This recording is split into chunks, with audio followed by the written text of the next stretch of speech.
పేరు పోలవరపు నర్సింగ్. ఈ కూటమి ప్రభుత్వం చేస్తున్న మంచి పనులకి మేము ఈరోజు కృతజ్ఞత తెలియజేయడం కోసం మేము ఈ పాలాభిషేకం ప్రారంభించాము.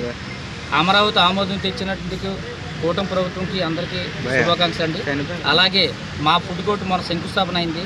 మా ఫుడ్ కోర్టుకి 6,600 కోట్లు 666 కోట్లతో ఎక్కడా లేని విధంగా అన్ని హంగులతోని ఫుడ్ కోర్టు ఏర్పాటు చేస్తామని ఈ నియోజకవర్గం ఎమ్మెల్యే గారు వంశకృష్ణ శ్రీనివాస్ గారు అలాగే జీవీఎంసీ అధికారులు అందరూ కలిపి ఎక్కడా లేని విధంగా గవర్నమెంట్ స్థలాల్లో కూడా మాకు ఫుడ్ కోర్టు ఏర్పాటు చేస్తానని శంకుస్థాపన చేసినందుకు చాలా చాలా రుణపడి ఉంటాం వారికి.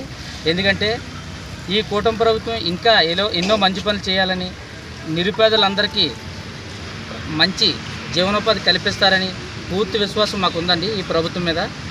అలాగే మాకు ఈ ఫుడ్ కోర్టు ఆల్రెడీ మొన్న శంకుస్థాపన చేసిన దీనికి కూడా ఇంకా త్వరగా చేయాలని ఈ ప్రభుత్వాన్ని, ఎమ్మెల్యే గారిని అందరినీ కోరుకుంటున్నామండి.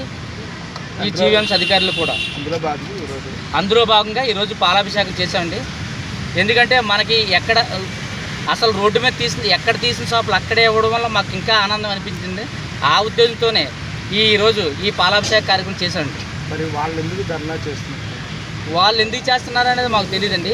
ఎందుకంటే వాళ్ళు నా ఉద్దేశంలో ఫుడ్ కోర్టు ఇవ్వమనే చేస్తున్నారు. కానీ ఫుడ్ కోర్టు ఇచ్చారంటప్పుడు మరి ఇంకెందుకు చేస్తున్నారు అనేది వాళ్ళ విజ్ఞతకు ఉద్దేశం అది. ఎందుకంటే మాకైతే పూర్తి నమ్మకం ఉంది ఈ ప్రభుత్వం మీద, ఈ కూటమి ప్రభుత్వం మీద, ఈ ఎమ్మెల్యే గారి మీద. అలాగే జోనల్ కమిషనర్ కూడా ఎంతో చొరవ తీసుకొని జీవీఎంసీ కమిషనర్ కూడా ఇంత ఫాస్ట్గా చేస్తున్నారు. గవర్నమెంట్ పని అనగా కొద్దిగా అటు ఇటు ఒక నెల 2 నెలలు లేట్ అవుతుంది, కానీ ఇస్తారని పూర్తి విశ్వాసం అయితే మాకు ఉందండి.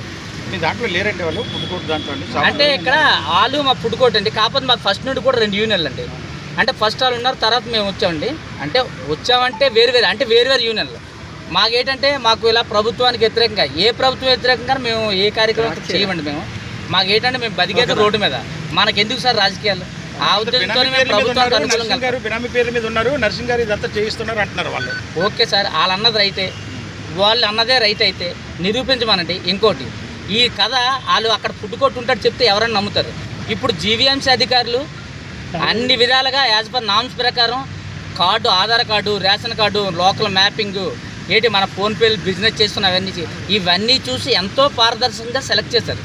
ఇలాంటప్పుడు 70 పేర్లు ఇస్తారు, 30 పేర్లు ఇస్తారు, 1-2 పేర్లు ఎలా నమ్ముతాను సార్ చెప్పండి?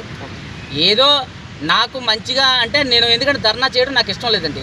ఎందుకంటే ఈ ప్రభుత్వం మీద నాకు నమ్మకం ఉంది కనుక నేను వాళ్ళు ధర్నా చేస్తానని రాకుండా చేశారు.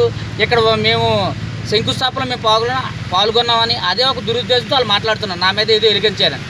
వాళ్ళకి దమ్ముంటే ప్రూఫ్ చేయమండి, నేనైతే సిద్ధం.